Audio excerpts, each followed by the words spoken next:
بسم اللہ الرحمن الرحیم۔ آج ہم بات کریں گے سورہ آل عمران کی۔ یہ قرآنی ترتیب کے حساب سے تیسری صورت ہے جو کہ تیسرے پارے سے شروع ہوتی ہے اور چوتھے پارے تک جاتی ہے، اور اس کا جو ریولیشن آرڈر ہے وہ ہے 89۔ اس کے نام جو ہے وہ اسی صورت کی 33ویں آیت یعنی ورس نمبر 33 سے لیا گیا ہے، جس میں آل عمران کا ذکر ہے۔ آل عمران کا مطلب ہے عمران کا گھرانہ، فیملی آف عمران۔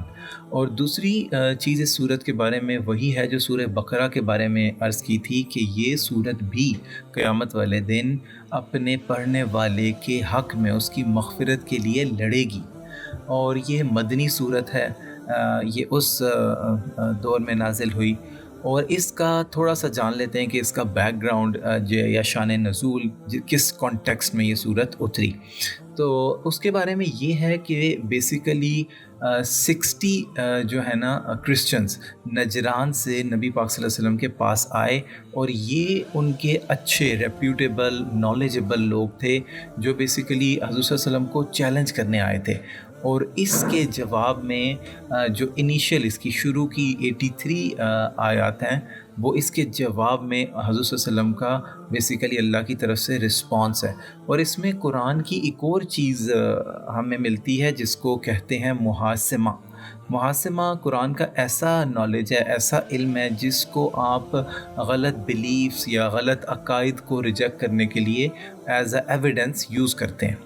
اور اس میں جنرلی جو ہیں وہ 3 بلیفز جو مسلمانوں کے خلاف تھے اس دور میں، ان کا ذکر کیا گیا ہے، جن میں جوز تھے، یہودی تھے، مشرکین جس کو ڈس بلیورز کہتے ہیں آپ، اور تیسرے کرسچنز تھے، نصارہ۔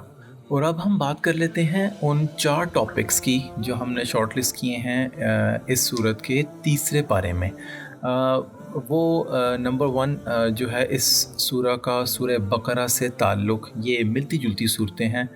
اور نمبر 2 4 طرح کے معجزات، میریکلز اللہ نے جو اس میں جن کا ذکر کیا۔ نمبر 3 جو حضرت صلی اللہ علیہ وسلم کا آرگیومنٹ جو تھا اور ان کرسچن گروپ سے جو بیسیکلی ایک ڈسپیوٹ لے کے آئے تھے حضرت عیسیٰ علیہ السلام کے بارے میں۔ اور نمبر 4 اللہ تعالیٰ کا معاہدہ پچھلے انبیاء سے۔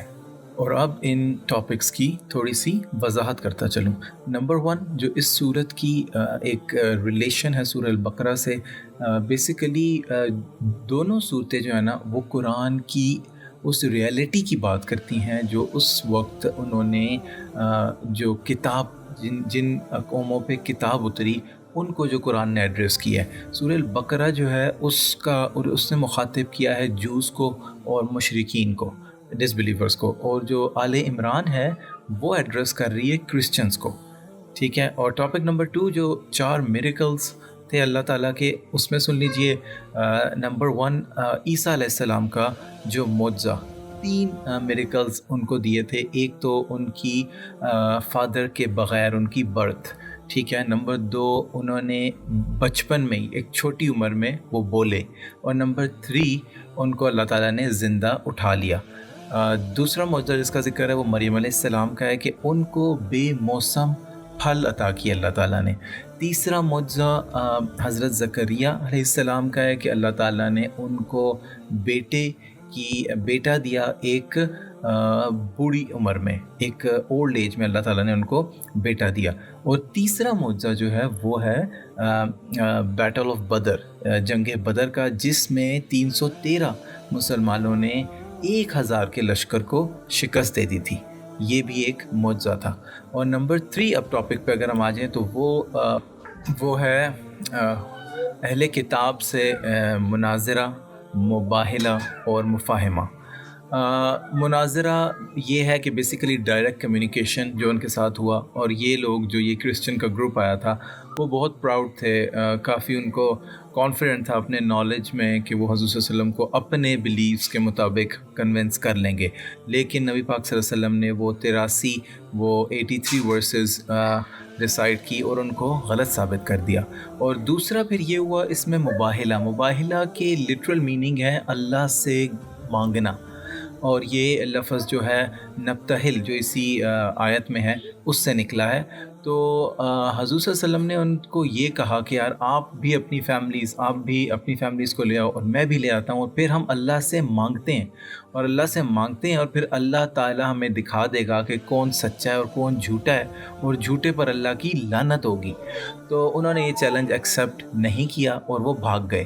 اور تیسری چیز جو تھی وہ مفاہمہ ہے، وہ اللہ پاک نے بیسیکلی جو آیت اتاری وہ یہ تھا کہ ان سے کہو کوئی کامن ایگریمنٹ، کوئی کامن گراؤنڈ ڈھونڈ لیتے ہیں جس میں ہم اپنا ڈسپیوٹ اس کو حل کر لیں۔ تو حضور صلی اللہ علیہ وسلم نے ان کو یہ بھی کہا کہ آپ کی کتابوں میں بھی توحید کا ذکر ہے اور قرآن بھی اسی توحید کی بات کرتا ہے، تو ہم اس پہ اگری کر لیتے ہیں۔ جو ہمارا کامن گراؤنڈ ہے وہ لا الہ الا اللہ ہے، یعنی صرف اللہ کی عبادت ہو اور اس کے ساتھ کسی کو شریک نہ کیا جائے۔ اس پر بھی حضور صلی اللہ علیہ وسلم نے ان کو دعوت دی، لیکن انہوں نے یہ قبول نہیں کیا۔ اور چوتھا ٹاپک جو تھا وہ ہے اللہ پاک کا ایگریمنٹ پچھلے پروفٹس کے ساتھ، اور وہ یہ تھا کہ ان سب پروفٹس کو سے یہ ایگریمنٹ کیا گیا کہ اگر جو آخری نبی ہیں وہ ان کی زندگی میں آتے ہیں تو ان کو ماننا پڑے گا، ان پہ یقین رکھنا پڑے گا اور ان کی مدد کرنی پڑے گی، اور اگر وہ ان کی زندگی میں نہیں آتے اور ان کی چلے جانے کے بعد آتے ہیں تو ان کی جو قوم ہے، ان کی نیشن، اس پہ بلیو کرنا پڑے گا اور ان کی مدد کرنی پڑے گی۔